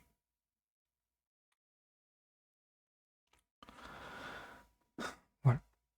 Jusqu'ici, j'essaie de relater les faits et de les expliquer. Je voulais rester la plus carrée possible, même si j'ai forcément besoin d'analyser et d'expliquer mes sentiments. Je vais peut-être être moins carré là, mais je voulais rajouter une partie de plus sur les conséquences plus larges. Déjà, il y a beaucoup de discussions en ce moment sur Internet sur est-ce que les agresseurs ne seraient pas juste des pauvres gens formatés par une société patriarcale. En tout cas, Leno, elle avait conscience de me soutirer du sexe, en utilisant des pressions sociales, émotionnelles. Elle évitait simplement de mettre les mots d'abus dessus, mais elle le racontait. Il y a des moments où elle a eu des prises de conscience, puis elle est revenue en arrière, notamment sous la pression de son entourage. Sous les encouragements de son entourage, qui lui disaient qu'elle n'avait rien fait de mal et que j'étais la salope. Elle ne pouvait pas regarder en face le fait que c'était des abus, alors elle devait trouver des couvertures. Mais elle savait. Cela dit, elle est aussi une meuf bourrée d'angoisse, que son entourage a permis de transformer en dynamique d'abus. Elle a énormément menti autour d'elle, mais sans la quantité d'enablers, qui écoutaient aussi la vérité qu'il y avait dans ses versions, la façon dont elle me déshumanisait, des angoisses parce que je répondais pas assez à ses messages de cul. Plutôt que de lui dire « meuf, il y a un souci », il y a des meufs qui lui ont dit « meuf, il y a un souci », sont toutes ces personnes-là qui ont fait tout son pouvoir social, elle n'aurait pas pu aller si loin. En continuant d'être une figure avec un large following sur Internet, Leno, elle garde évidemment un pouvoir social démesuré pour abuser de gens, mais elle continue aussi ses dynamiques de transmettre ses comportements. Beaucoup de choses qu'on a abordées ici, cette façon d'abuser de ses invités, peut-être que j'en ai pas assez parlé, mais oui, il y a énormément de dynamiques d'humiliation autour de ces invités, de gens qui sont mal par rapport à ça après un de ces streams, et c'est pareil, j'étais humilié pendant ces streams, et il y a des moments j'arrivais plus, j'avais du mal à... Enfin voilà, je restais la plus neutre pendant les vidéos parce que j'ai toujours la peur que Leno se reprenne un truc comme un mème après. Donc voilà, c'est un truc qui se passe sur ces streams. La façon d'aborder le kink en public, le BDSM en public, de le forcer parfois sur des gens, de forcer des gens à s'impliquer dessus sous menace de transmisogynie, cette façon de manipuler avec ses angoisses, avec les accusations de transmisogynie, c'est des trucs qui se passent directement sur son live, dont elle parle, et c'est des comportements que les gens qui la suivent récupèrent et reproduiront ensuite. Elle façonne des gens à son image, Et cette image, c'est celle de la meuf qui a utilisé son statut de petite femme à la blanchité immaculée pour abuser de moi pendant des mois et me harceler rageusement ensuite. Politiquement, elle rabâche l'idée que ce sont les hommes les oppresseurs, qu'il ne peut pas exister par exemple de girls club comme il existe un boys club, que les abus entre meufs trans c'est pas la même chose parce que tout le monde est en situation de domination et blablabla. Une rhétorique où une catégorie de femmes est victime par essence. Toujours ça, cette rhétorique-là profite toujours aux meufs qui sont les plus proches de la blanchité, de pouvoir se rassocier à cette catégorie de victimes. En direct derrière, elle a son Girls Club, elle manipule un pouvoir social démesuré pour abuser d'autres femmes en mobilisant sa féminité blanche qui lui permet d'être vue comme toujours victime, tout en répandant ses comportements. Et ces idées-là qu'elle répand, elles prennent. J'ai vu des meufs qui savaient chaque mot de ce que j'ai dit ici, qui reconnaissaient les abus, qui tombaient sur Nathalie parce qu'elle profitait de l'affaire de Dany, et qui, juste à côté de ça, elle continuait à hyper de Lénofi précisément sur ces takes-là. Même quand les abus ont été reconnus, il y a eu ça, voilà, il n'y avait pas de réaction. J'étais obligé de demander encore et encore, encore et encore, et d'expliquer, et de répéter les dynamiques, et d'avoir l'air folle, parce que je leur disais, en fait, ça fait 6 mois que c'est comme ça, et ça va se passer comme ça, et tout le monde était en mode, bon, peut-être qu'elle exagère, et en fait, non, je l'avais déjà vécu, et ça arrivait, enfin voilà, tout arrivait, parce que Léno m'avait déjà prévenu de tout, et ouais. Il y a eu beaucoup trop d'inaction, effectivement. C'est pour ça que je pense que c'est le moment d'avoir une prise de conscience. Non, les dynamiques de violence sexuelle, c'est pas que les hommes, elles pénètrent toute la société. Elles profitent surtout aux hommes. Et plus largement, elles renforcent toujours des lignes de partage genrées, ta féminité à la blanchité immaculée contre mon dégenrement, et des lignes de partage raciales. Et la pièce, elle retombe toujours sur la même face. L'agresseuse, elle finit omniprésente, pendant qu'elle me force à disparaître. On ne peut pas ne pas traiter les questions de VSS. Et j'ai essayé pendant 6 mois de laisser couler. Bien évidemment que les conséquences du moindre conflit, elles sont beaucoup plus graves dans nos communes. Je le répète, j'en suis venu au call-out en dernier recours, parce qu'elle en est venue aux menaces directes, parce qu'elle a commencé le call-out de son côté. C'est parce qu'on n'a pas su mettre en place d'autres actions qu'on en est là, et c'est précisément pour ça qu'il faut prendre les VSS au sérieux, et apprendre comment les gérer, pour éviter que ce soit le dernier moyen pour une victime d'avoir la parole. Je le répète encore une fois, Et encore, genre, par rapport à d'autres meufs, j'ai quand même la chance d'être quelqu'un d'écouté. Et même après avoir été éloigné de tout, de pouvoir revenir un petit peu. Enfin, j'ai mentionné dans ce témoignage l'OST et Furax. Je souhaite repréciser qu'elle n'était pas impliquée dans ce comité de médiation et que je ne souhaite pas que ce témoignage soit utilisé pour leur nuire. Voilà. Pour finir, je vais essayer de clarifier ce que je cherche en faisant ce call-out et aussi ce que je ne veux pas. Je pense que c'est évident, je veux que ça s'arrête. Je veux qu'elle arrête de me harceler, je veux qu'elle arrête d'être obsédée par moi, je veux qu'elle arrête de retourner les accusations, je veux arrêter de vivre cet enfer depuis des mois. Je le répète, j'ai immédiatement proposé de ne rien dire, de la laisser se reconstruire, de m'éloigner autant que possible et de lui laisser tout l'espace dont elle avait besoin. Et je l'ai fait.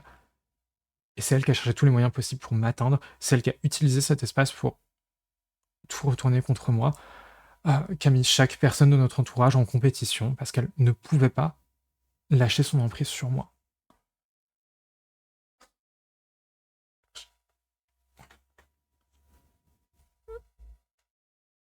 Je veux aussi qu'elle arrête de répéter ces schémas avec d'autres meufs.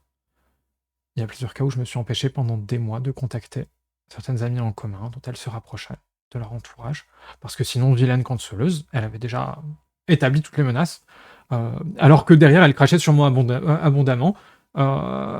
Et puis, ces personnes finissaient par venir vers moi. Souvent, c'est juste des trucs amicaux ou quoi. Mais voilà, en échangeant de récits, on réalisait qu'on vivait les mêmes choses, les mêmes pressions émotionnelles, parfois pire, et que j'aurais pu empêcher une partie des abus si j'avais parlé. Ou je parle aussi pour permettre à toutes celles qui en ont besoin de s'y reconnaître et d'empêcher que cela se reproduise. Mais voilà, je pense aussi qu'il est nécessaire que Léno s'éloigne des positions de pouvoir, des micros, de Twitch notamment. 2. Je ne veux pas la mort sociale de Leno. Je suis parfaitement consciente des conséquences d'un call-out sur une meuf trans. Là, il faut des conséquences, il y a besoin qu'elle soit alignée des positions de pouvoir de Twitch, d'avoir un micro tendu pour parler en public. Pour moi, pour ces autres victimes, parce qu'elles continuent à approcher d'autres meufs comme ça, puis aussi parce que sinon c'est juste... Elle décide de me détruire et sinon c'est moi qui vais me retrouver dans cette position-là.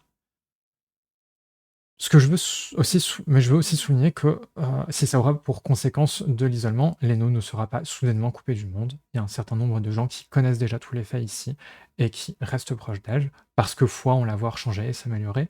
Je ne doute pas que toute la partie qui l'a encouragée jusque-là pour l'accueillir à bras ouverts. L'isolement des meufs trans, c'est pas un mythe, même pour des blanches petites bourgeoises avec un réseau large. Mais elle a des garde-fous et ce n'est pas ce que je suis en train de faire et je le sais. Mais je souhaite faire entendre ma parole ici aussi officiellement. C'est pas mon souhait que Lenofi soit bannie à jamais de tout événement et de toute prise de parole en public, notamment dans le jeu vidéo si elle continue là. J'espère qu'elle ne s'enfoncera pas dans le déni, dans la provoque, dans la lutte contre la cancel culture sur Twitch. J'espère qu'elle saura reconnaître les faits. J'espère qu'on pourra mettre en place un vrai processus de justice réparatrice et réhabilitatrice, et qu'à travers ça, des gens pourront la suivre et voir comment les choses évoluent. Une des grandes douleurs, c'est que j'ai sincèrement aimé Leno. Je sais qu'il y a beaucoup plus en elle que cette edginess, que cette incapacité complète à entendre non de moi, de ses amis, etc. Et j'espère qu'elle pourra aller de l'avant. 3. Je ne souhaite pas que Leno se fasse du mal. Je sais que ça paraîtra jamais sincère, mais là j'ai passé des mois à tenir dans une sexualité que je ne supportais plus, puis des mois à me taire et à subir son harcèlement et à serrer les dents en me disant que ça lui passerait pour qu'elle ne se fasse pas de mal. Je suis littéralement en train de m'assurer que quelqu'un sera présent avec elle au moment où je posterai cette vidéo. Leno, je sais que tu es envahi d'envie suicidaire dès que quelqu'un refuse d'aller dans ton sens, et que ce call-out sera violent pour ça. Parce que, aussi, c'est la dernière façon pour toi d'être la victime, d'être incontestablement la victime, parce que tu as fait de la merde, mais on ne peut pas ne pas voir que tu souffres et que tu es en danger, et que ça te semble le dernier moyen de ressortir gagnante. Mais ça sert à rien de gagner si c'est au prix de ta vie, de te détruire, pour réussir une dernière fois à faire du mal à une meuf que tu veux absolument contrôler. Soit c'est ça, soit tu grandis, soit tu regardes les choses en face et tu prends une des nombreuses mains qui se sont tendues vers toi pour aller mieux et faire mieux. Tu sais tout aussi bien que moi à quel point la mort, c'est un spectre omniprésent dans la communauté transfemme. C'est une des choses dont on a toutes les deux souvent parlé, entre nous, en public. Et désolé, ça va être une considération perso, mais quand on est conscient de ça, qu'on a les moyens financiers, sociaux pour aller mieux, on fait ce qu'il faut pour aller mieux. Et je l'applique à moi. J'ai eu une violente crise suicidaire les derniers mois. J'ai passé la nuit dehors, dans Paris, à trembler de froid et de peur. Une des crises sur lesquelles j'aurais pu hurler à tout le monde que tu me mettais en danger, ça m'aurait donné de l'avantage et tout. Et j'ai tout fait pour ne pas l'ébruiter. Il n'y a que Raza et les gens qu'elle a contactés pour essayer de me trouver, qui en ont entendu parler. Voilà, personnellement, je n'en ai parlé à personne d'autre. En tout cas, j'en ai reparlé avec des gens que Raza avait contactés. J'ai tout fait pour mettre les barrières pour que ça ne se reproduise plus et assurer à tout le monde que ces barrières étaient bien en place. Parce que je ne veux pas une mort de plus, je ne veux pas la pression d'une morte de plus, ni une autre, ni moi, parce que je sais le mal que ça fait. Et ni toi non plus. Pendant que tu hurlais, que tu étais seul et isolé, tu as eu des mois de soutien émotionnel, des dizaines de personnes qui se relayaient pour t'appeler, qui faisaient des kilomètres pour toi, qui te préparaient à manger pour des semaines, alors que tu étais en train d'acheter un appart et que elles avaient à peine de quoi faire les courses. Parce qu'on a tout le spectre de la mort transfemme qui nous hante au fond de nos esprits.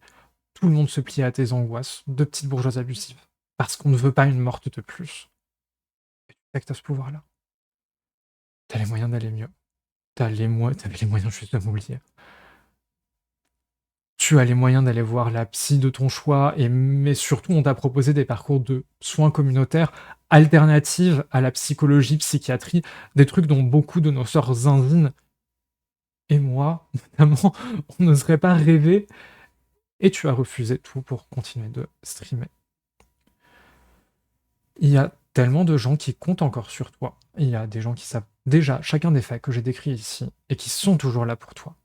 T'as l'impression qu'être toujours au bord du gouffre, c'est le seul moyen pour qu'on s'intéresse à toi, et c'est faux. Il suffit que tu fasses un pas en avant pour leur faire tellement de bien à tous ces gens, et ce serait tellement plus simple pour que c'est tellement simple pour que les choses aillent mieux. Pitié, je t'en prie, je t'en supplie, grandis.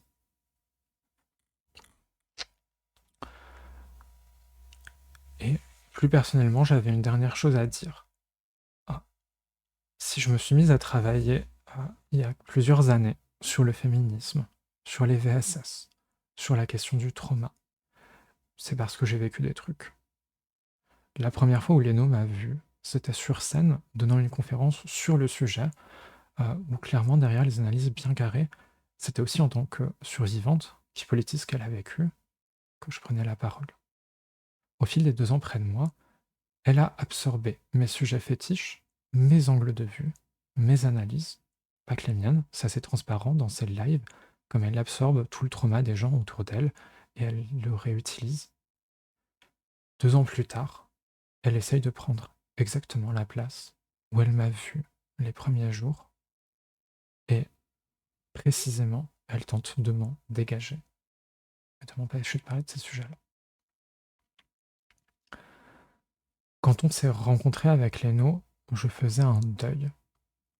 Pendant un temps, j'avais cru que le lesbianisme me protégerait d'une sexualité où j'étais utilisé comme un objet. Depuis, malgré tout lesbianisme, j'avais dû refaire du TDS, j'avais vécu une nouvelle agression. Je faisais le deuil de ces espoirs. Je suis tombée réellement à ce moment-là amoureuse d'elle. J'y ai revu l'espoir d'échapper à une sexualité objectifiante. Elle m'a prise comme un truc exotique, à brandir et à utiliser avant de me jeter.